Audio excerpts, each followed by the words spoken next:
നോക്കൂ നിങ്ങൾ, വിഴിഞ്ഞം പോർട്ട് ഉമ്മൻചാണ്ടിയുടെ സ്വപ്ന പദ്ധതിയാണ്. അതുപോലത്തെ ഒരു ബിഗ് പ്രോജക്ട് പിണറായി വിജയന്റെ കാലത്തുണ്ടായോ? ഉണ്ടായില്ല. കൊച്ചി മെട്രോ ഉമ്മൻചാണ്ടി സാറിന്റെ ഡ്രീം പ്രോജക്റ്റ് ആണ്. അതുപോലത്തെ ഒരു പുതിയ മെട്രോ കോഴിക്കോട്ടോ തിരുവനന്തപുരത്തോ പിണറായി വിജയൻ ഉണ്ടാക്കിയോ?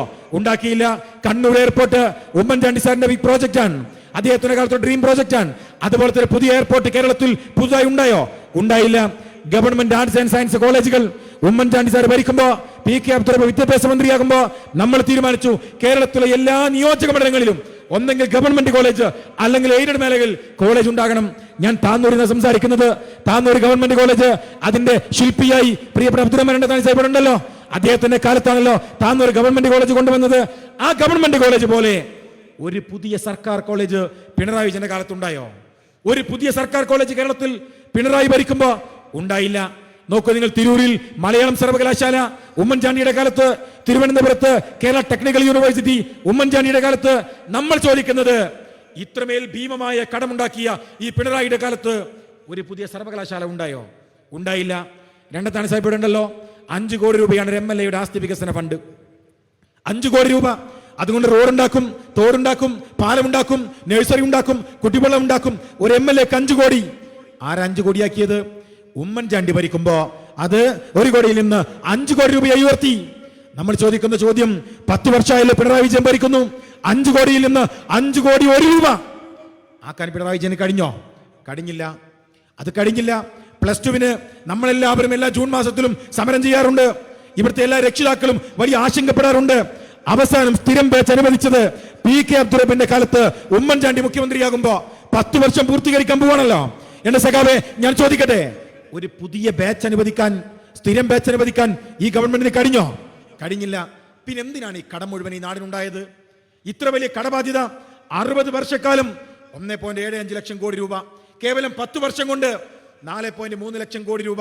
ഇത്ര വലിയ കടബാധ്യത ഉണ്ടാക്കുമ്പോ ഒരു പുതിയ വിഴിഞ്ഞം പദ്ധതി ഇല്ല, ഒരു പുതിയ മെട്രോ പദ്ധതി ഇല്ല, ഒരു പുതിയ എയർപോർട്ട് ഇല്ല, ഒരൊറ്റ പുതിയ ഗവൺമെന്റ് കോളേജ് ഇല്ല, പുതിയ +2-ന് സ്ഥിരം ബാച്ച് ഇല്ല, MLA-മാരുടെ ഫണ്ട് വർദ്ധിപ്പിച്ചിട്ടില്ല, പുതിയ സർവകലാശാലകളില്ല. പിന്നെ എന്തിനാണ് ഈ കടബാധ്യത മുഴുവൻ നാടിനുണ്ടാക്കിയത്? നമ്മുടെ പേരിൽ എന്തിനാണ് പിണറായി വിജയന്റെ കാലത്ത് ഈ കടബാധ്യത ഉണ്ടായത്? നിങ്ങൾ പരിശോധിക്ക്. പിണറായി വിജയന്റെ 1 വർഷത്തെ ആഘോഷത്തിന്, സർക്കാരിന്റെ ആഘോഷത്തിന് ചെലവാക്കുന്നത് 100 കോടി രൂപ. 100 കോടി രൂപ.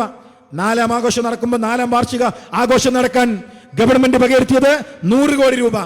അതിന് ഫ്ലക്സ് ബോർഡ് വെക്കാൻ 15.65 കോടി രൂപ. ഫ്ലക്സ് ബോർഡ് വെക്കാൻ, അത് ഡിസൈൻ ചെയ്യാൻ 10 കോടി രൂപ. നോക്കൂ നിങ്ങൾ, അവിടെ LED വാൾ പ്രദർശിപ്പിക്കാൻ 7.5 കോടി രൂപ. ടൂറിസം മന്ത്രിയുടെ പ്രചരണത്തിന് 1.6 കോടി രൂപ. ഇത്തരത്തിൽ ദൂർത്തടിക്കുകയാണ്. ഒരു പുതിയ പ്രോജക്റ്റ് ഉണ്ടായില്ല, ഒരു പുതിയ പ്രോജക്റ്റ് ഉണ്ടായില്ല. പക്ഷേ ദൂർത്തടിച്ചുകൊണ്ട് ഒരു നാടിനെ ധാരാളിത്തത്തിന്റെ പേരിൽ കടബാധ്യതയുടെ പടുകുടിയിലേക്ക് ഒരു നാടിനെ കൊണ്ടുപോയ ഭരണാധികാരിയുടെ പേരാണ് പിണറായി വിജയൻ എന്ന് പറയുന്നത്. നോക്കൂ, നമ്മുടെ നാട്ടിലൊക്കെ കുട്ടികളുണ്ടാവും, നമ്മുടെ വീട്ടിലുണ്ടാവും, മക്കളുണ്ടാവും, പേരക്കുട്ടികളുണ്ടാവും. വീട്ടുകാരും പേരക്കുട്ടികൾക്കും മക്കൾക്കൊക്കെ പശുവിന്റെ പാല് കൊടുക്കണം.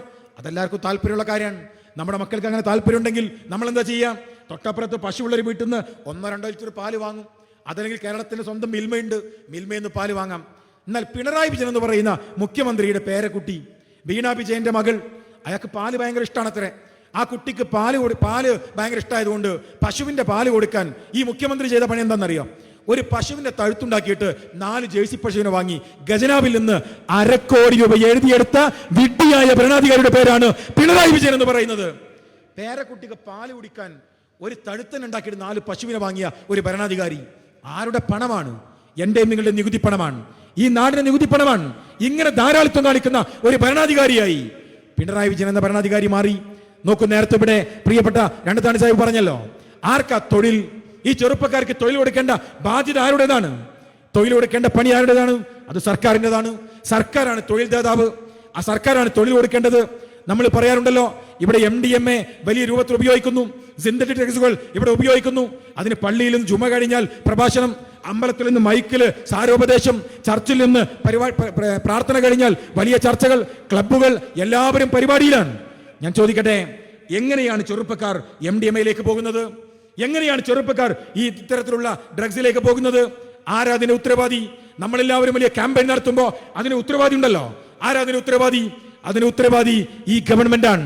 എങ്ങനെ ഗവൺമെന്റ് ഉത്തരവാദിയാകുന്നത്? ഈ ചെറുപ്പക്കാരുടെ തൊഴിലില്ലായ്മ നിരക്ക്, ഇവിടുത്തെ യൂത്ത് അൺഎംപ്ലോയ്മെന്റ് റേറ്റ്. ഐക്യജനാധിപത്യ മുന്നണി 2016 അധികാരത്തിൽ നിന്നിറങ്ങുമ്പോ ഈ അങ്ങാടിയിലെ ഒരു 100 ചെറുപ്പക്കാരുണ്ടെങ്കിൽ 78 പേർക്ക് തൊഴിലുണ്ട്, 22 പേർക്ക് തൊഴിലില്ല. അതാണ് UDF ഭരിക്കുമ്പോഴുള്ള ഇവിടുത്തെ യൂത്ത് അൺഎംപ്ലോയ്മെന്റ് റേറ്റ്. എന്നാൽ ഡിവൈഎഫ്ഐക്കാര തൊഴിലെവിടെ എന്ന് ചോദിച്ച് എല്ലാ വർഷവും സമരം നടത്തുന്നവരല്ലേ നിങ്ങള്? ഞാൻ ചോദിക്കട്ടെ, പിണറായി വിജയൻ ഭരിക്കുമ്പോ 2024 യൂത്ത് അൺഎംപ്ലോയ്മെന്റ് റേറ്റ് പുറത്തു വന്നല്ലോ. എത്രയാ റേറ്റ്? 44% ചെറുപ്പക്കാർക്ക് തൊഴിലില്ല.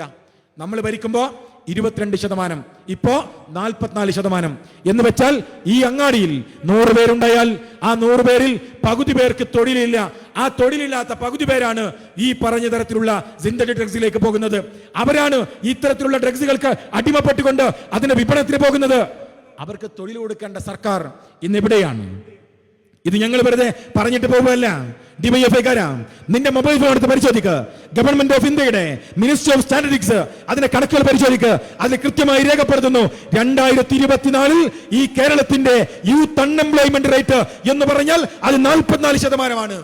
ചെറുപ്പക്കാർക്ക് പണിയില്ലാത്ത ഒരു നാടായി കേരളം മാറി. ചെറുപ്പക്കാർക്ക് പണിയില്ലാത്ത ഒരു നാടായി കേരളം മാറി. നോക്കൂ നിങ്ങൾ, വിലക്കയറ്റം. എന്താ വിലക്കയറ്റത്തിന്റെ സ്ഥിതി? ഈ നാട്ടിലെ ഏതെങ്കിലും ഒരു കുടുംബനാഥൻ, ഒരു സ്ത്രീയോ പുരുഷനോ 1000 രൂപയെടുത്ത് അങ്ങാടിയിലേക്ക് ഇറങ്ങിയാൽ ഒരാഴ്ചത്തേക്കുള്ള വീട്ടുസാധനങ്ങൾ വാങ്ങാൻ തികയില്ല. ഒരാഴ്ചത്തേക്കുള്ളത് വീട്ടുസാധനം വാങ്ങാൻ അത് തികയാത്ത വിധം പച്ചവെള്ളത്തിന് തീ പിടിച്ച വിലയാണ് കേരളത്തിൽ. പച്ചവെള്ളത്തിന് തീ പിടിച്ച വിലയാണ്. അപ്പൊ സഖാവ് പറയാൻ അത് കേരളത്തിന് മാത്രം കുഴപ്പമില്ല. അതെന്താണ്? അതൊരു ആഗോള തലത്തിലുണ്ടാകുന്ന ഒരു പ്രതിഭാസമാണ്. ഒലക്കന്റെ മൂടാണ്.